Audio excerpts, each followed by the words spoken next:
جہاں تک میں نے آپ کو اور غامدی صاحب کو سنا ہے تو آپ فرائی اسکول آف تھاٹ کو آپ فالو کر رہے ہیں، تو اس کا مطلب ہے کہ اس سے پہلے کہ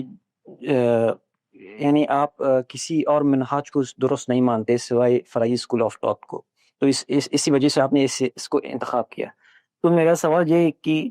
تو اگر آپ کے مطابق یہ صحیح اسکول آف تھاٹ ہے تو اللہ تعالیٰ نے امام فرائی صاحب کو اس اولین یعنی پروفٹ محمد صلی اللہ علیہ وسلم کے بعد کیوں پیدا نہیں کیا، یا پھر امام ابو حنیفہ امام ملک کے دوران کیوں پیدا نہیں کیا، تاکہ اتنی 1400 سال تک ہم ایک غلط انٹرپریٹیشن، ایک غلط منہاج کے اوپر ہم نے دین کو سمجھ لیا تھا۔ دیکھیے اللہ تعالیٰ تو اس طرح کی کوئی مداخلت دنیا میں نہیں کرتے، یہ مداخلت تو پیغمبر کو بھیجنے کی حد تک ہوتی ہے، اس کے بعد ارادے اختیار کا امتحان ہوتا ہے۔ اللہ تعالیٰ اگر یہ مداخلت اس معاملے میں کریں تو پھر آپ بہت سارے تقاضے ان سے کر سکتے ہیں کہ ان دیگر معاملات میں بھی مداخلت کریں۔ کہیں پر ظالم ظلم کر رہا ہے تو اس کا ہاتھ پکڑیں، کہیں پر بچے بے گناہ مارے جا رہے ہیں تو وہاں پر ان کی نصرت تائید کریں۔ یہ اللہ تعالیٰ کا جو قانون اور اسکیم ہے اس کے خلاف ہے اس طرح کی مداخلت۔ باقی ایسا کبھی کسی نے نہیں کہا کہ دین پر شروع سے غلط عمل درآمد ہو رہا تھا، نعوذ باللہ من ذالک۔ دین پر ہمیشہ سے درست عمل درآمد ہوتا رہا، دین کے جو عملی تقاضے ہیں اس کو پوری امت نے اپنایا،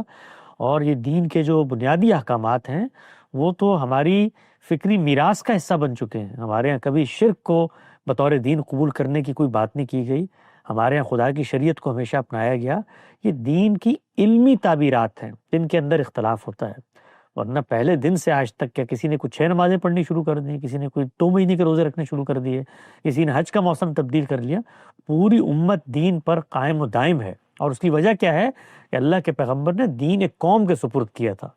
اور ان میں وہ ایسی جانی مانی باتیں بن چکی ہیں کہ ان کے عوام اس کو آگے اپنے عوام کو منتقل کر رہے ہوتے ہیں۔ کچھ امام شافعی بیان کرتے ہیں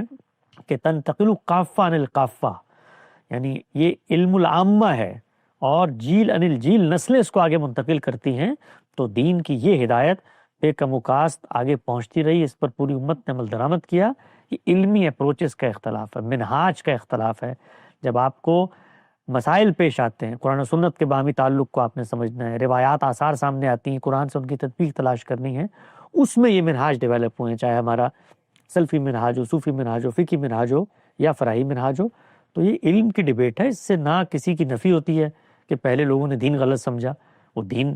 کی ہزاروں چیزیں ہیں جو وہ جس طرح انہوں نے سمجھی اس طرح ہم سمجھتے ہیں۔ کچھ بنیادی علمی معاملات میں پیراڈائم کا اختلاف ہوتا ہے۔